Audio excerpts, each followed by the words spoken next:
Hey guys, it's Grand Admiral Thrawn, and I'm back with another Black Series review. This time I'm doing a review of one of my favorite Star Wars bounty hunters, Aurra Sing. Although, if I'm being honest, it's really hard to pick my favorite Star Wars bounty hunters. She's not my favorite, but she's one of my favorite. There are so many good bounty hunters, it's hard to choose. And I'm really glad that we got this figure. This is a great figure that incorporates all the details of her character into it and a lot of great features. And yeah, it's based off her Clone Wars design, which is actually her comic book design because it's the orange one.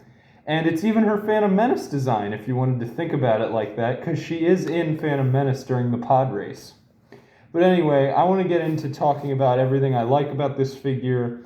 And I think the best place to start is actually with the rifle they gave this figure. Now, this rifle is actually really cool. They gave it a lot of great detail. It's got a scope. It's extra long. It's just a really good rifle. It's got brown on the handle spots. It's a really good detailed rifle. And they made it extra long because this rifle is actually taller than the figure if you stand it upright.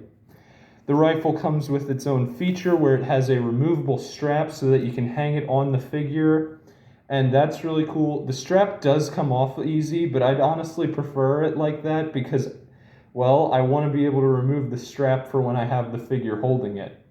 And speaking of having the figure hold it, it's a little tricky because they gave her this unique hand mold, but if you just pay attention and do it properly, it's not that hard. See, I'm already done.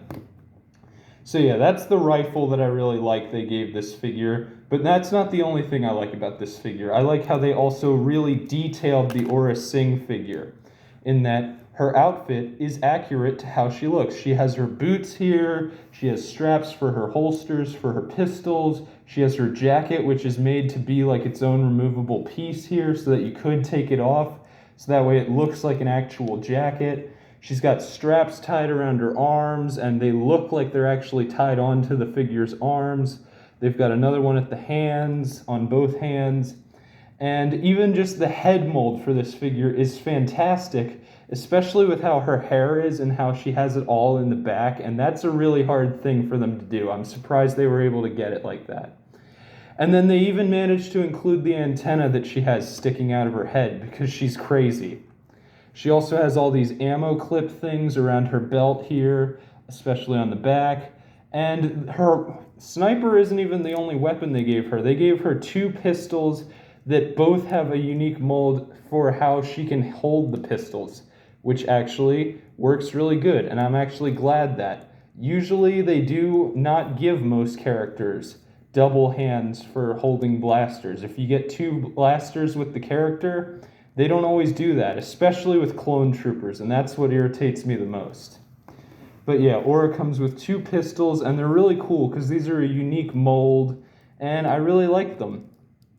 But yeah, like I said, this figure comes with amazing detail on it, and I'm really glad that we got an Aurra Sing figure finally. On the face, you can see how they have the dark circles around her eyes to show what species she is. And yeah, there's a lot of other great detail. Like I mentioned, the jacket is actually removable, although I'm not going to try and take it off. It's not a main feature. I'm just saying that you could, in fact, take this jacket off of your figure. I doubt you could get it back on, though, if you did. She comes with two holsters for the two pistols that she comes with in case you want to use the rifle or the pistols, and that's really cool. And yeah, that's not even it for this figure. It comes with details like on the back here under her hair.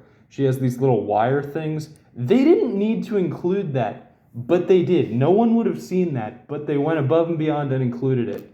And also, talking about her hair, they put in a bunch of detail. Like there are little beads and things in her hair, like braids and everything, and they did a great job of that. They did a really good job on Aurra Sing as a figure. And now I'm going to talk about the box. I will come back to the figure, though, because I still have more to say on her figure, but for right now, I want to cover the box.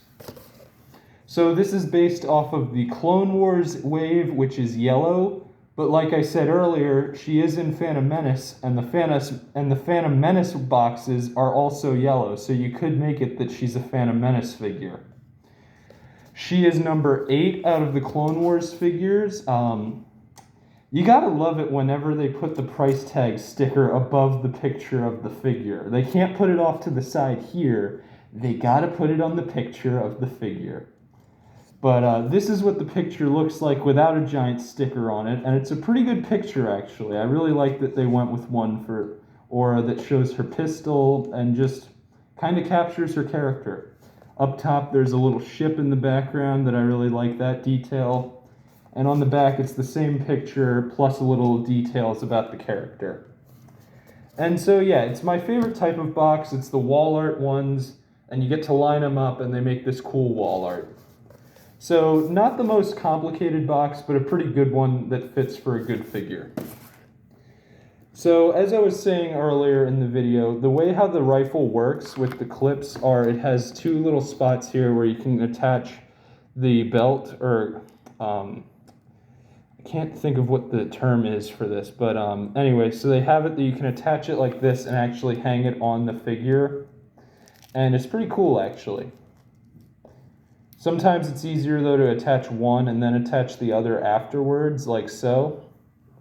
And the rifle will actually hang on the figure because it's a really big rifle and you might not want it to be in the figure's hands at the time. But yeah, I like how they gave this figure new hand molds so that way she can hold her pistols specifically, like how Aurra Sing does. And they did that on both hands. I like all the details they included on this bounty hunter as a figure. And I really like Aurra Sing. I really like her Legends background, but I'm still fine with how she is in canon. I like the Legends backstory of how she used to be a Jedi and then became like tortured and crazy, and so now she goes around killing Jedi. That is in Legends, though. In canon, she's just insane and is a bounty hunter. But it's still pretty cool. So yeah, I'm actually going to be giving this Aurra Sing a 10 out of 10 because the only issues really are that the rifle is so detailed that sometimes it can be a little tricky to put into her hands. And honestly, that's more of a pro than a con. But yeah, this Aurra Sing figure, 10 out of 10 figure, I recommend you pick one up if you're a fan of the character. I doubt we're going to be getting any other versions. I would like her black Clone Wars design because that one is cool. But I doubt we'll ever get that one. But yeah, this is a 10 out of 10 figure, and this is Grand Admiral Thrawn signing off. I look forward to our next encounter in my next video. And if you have any Black Series you want me to review, let me know down in the comments. I don't have too many left in my collection that I haven't reviewed yet because I've gone through most of them, but if you have any ideas and I still have the figure, I'll see if I can get to it. This is Grand Admiral Thrawn signing off.